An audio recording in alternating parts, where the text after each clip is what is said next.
Top of the morning, Dan and Amy. I know this is not a revelation, but it's a continuing frustration. These news talk show hosts that don't read anything, that don't know anything. Yeah. That haven't lived, who have no street smarts either.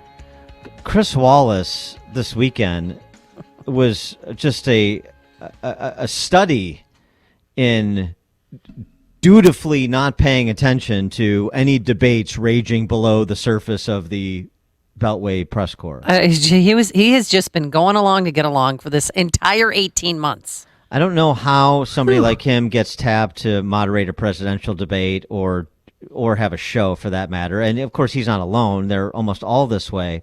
But in addition to just now learning about some science studies that suggest that masks, particularly cloth masks, are not effective, he also allowed this statement from FEMA Administrator Deanne Criswell to go unchallenged.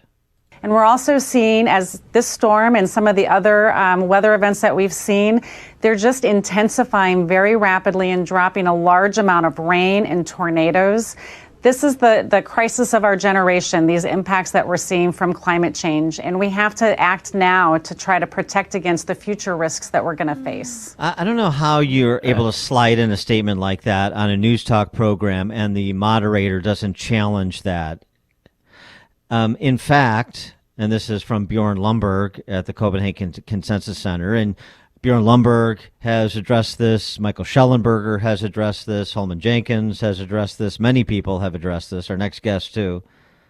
In fact, per Bjorn Lomborg's piece in the Journal, looking at the data, the frequency of hurricanes making landfall in the continental United States has declined slightly since 1900.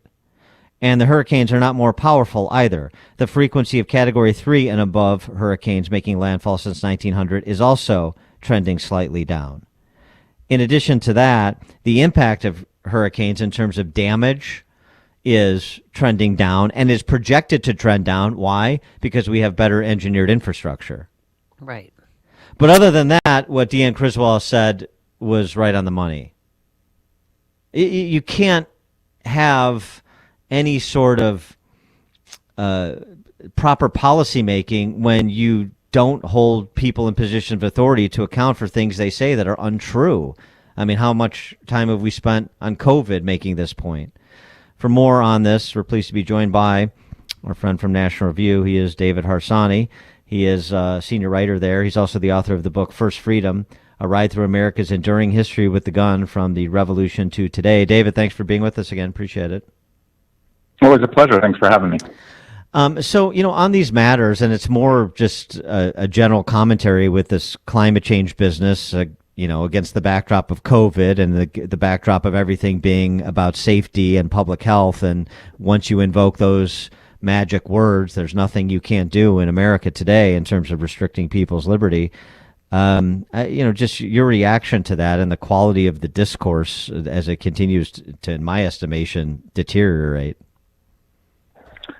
Well, yeah, I mean, safetyism has always been the excuse in some form of, authoritarianism. And that's the case today in America, and that's been the case always. And, the idea that, you mentioned the climate change comment the FEMA person made, but, deaths from climate events and death from climate itself has just plummeted over the last 100 years, but over the last 50 years.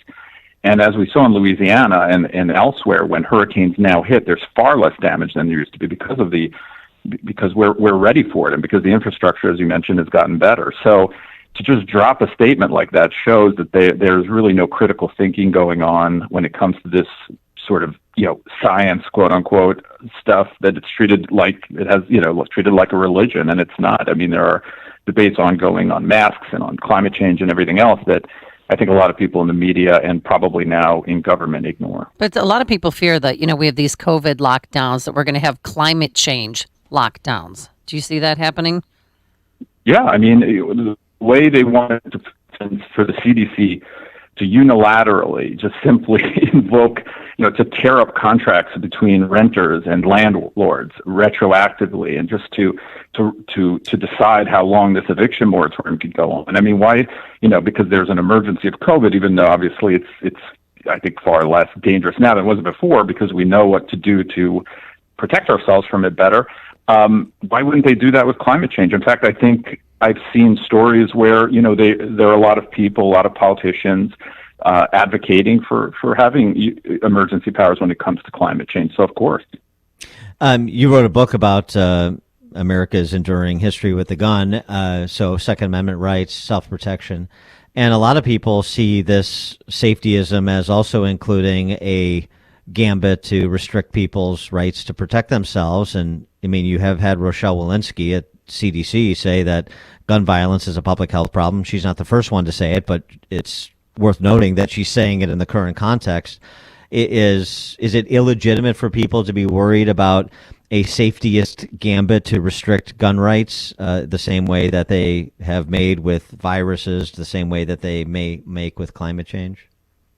No, I mean, thank you for mentioning that. I mean, they make the same exact arguments when it comes to gun, criminality, but gun deaths and suicide as well. Even though, again, over the last 30 years, I mean, until very recently, gun deaths have been going down, despite the fact that many, many more people have bought firearms. But they don't care. They just simply say there's a gun, violence epidemic, and frankly, some cities, as you know well, there is. But it has nothing to do with illegal. That's the only thing they can restrict. So that's what they'll go after. So yes, I mean, safetyism for sure. It starts.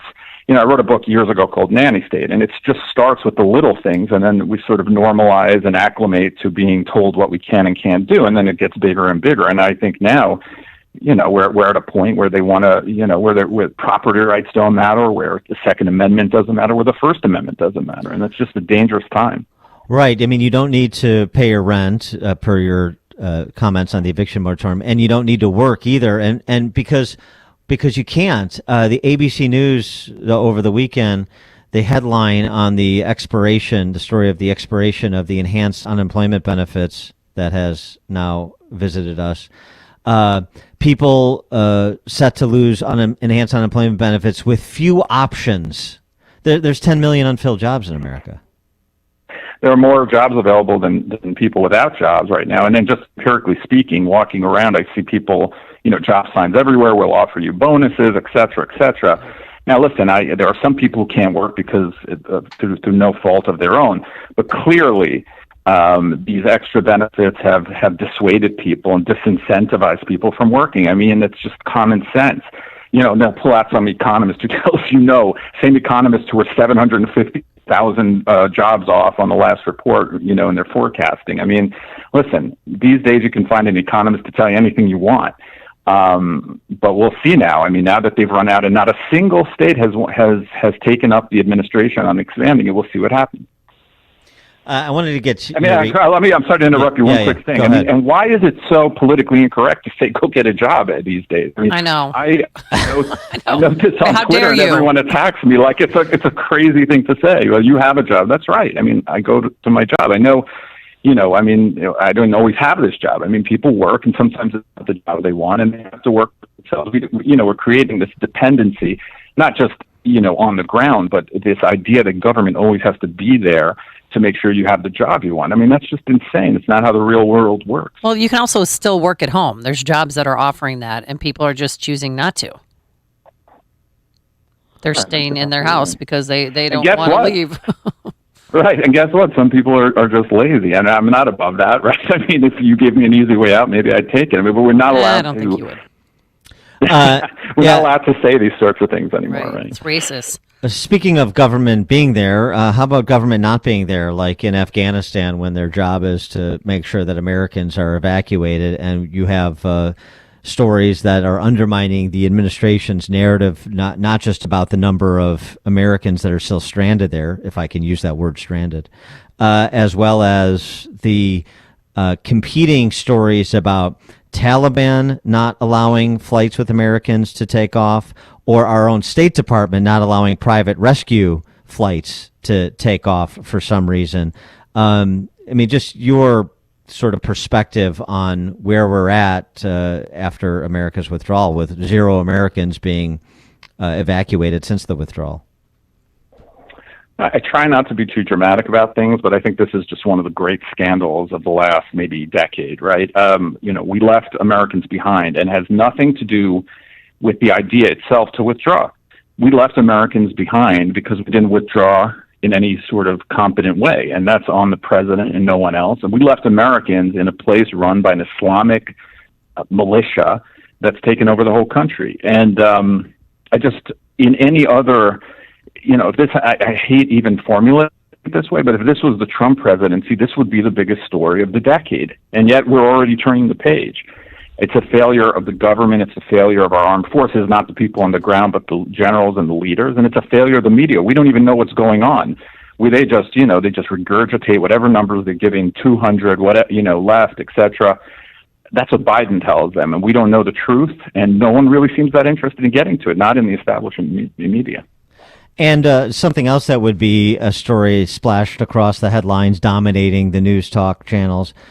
This story of the Biden administration losing about 5,000 migrant children. They don't seem to know where they're at. Axios reporting, the Department of Health and Human Services has lost contact with more than 4,500 children who crossed the border illegally after it released them into the country. And so, again, both the competence as well as the compassion. They're competent, they're compassionate, and they turn out to be neither. The government's job, the executive branch, it has a few jobs. One is foreign policy, so, running the withdrawal from Afghanistan without leaving Americans there to be hostages. And the other is to control the border. And the things they're supposed to do, they fail, in every way imaginable. And the things that they're not supposed to do, like tell you what your landlord agreement's like, they want to get involved in. Everything that the liberal media was all hyped up about and AOC was crying about at the border is happening now. It's been happening for a year. And they don't seem to care anymore. This is another, it's a scandal. One thing, the executive branch is supposed to be running the bureaucracy, and they can't even do that right. And yet they're busy with all kinds of issues that are none of their business, and they can't do a good job in the issue that matters, like controlling the border and not allowing children just to disappear. They have no health care, just as on a humanitarian level, not even talking about just, this open border stuff. These are kids. It's not their fault. And the Biden administration failed them in a way that is far worse than what the Trump administration was doing and that everyone got so angry about. He is David Harsanyi, senior writer for National Review. The book, First Freedom, A Ride Through America's Enduring History with the Gun, From the Revolution to Today. David, thanks as always. Thanks, guys. Thank you. And he joined us on our turnkey.pro answer line. You've made the switch, and it feels so good. You've switched to Chicago's Morning Answer on AM 560. The Answer. Are you aware that AmericanEagle.com has been designing websites since the internet started? Do you know they've helped companies large and small achieve results that they themselves thought impossible? Today, a well-designed website is an art form. There are no cookie-cutter solutions. At AmericanEagle.com, they are proud to design and develop a website that fits their client's business. Their experience shows that a well-designed website with the client's business at the forefront will bring an excellent return on their investment. Clients, from startups to medium and large businesses, have come to rely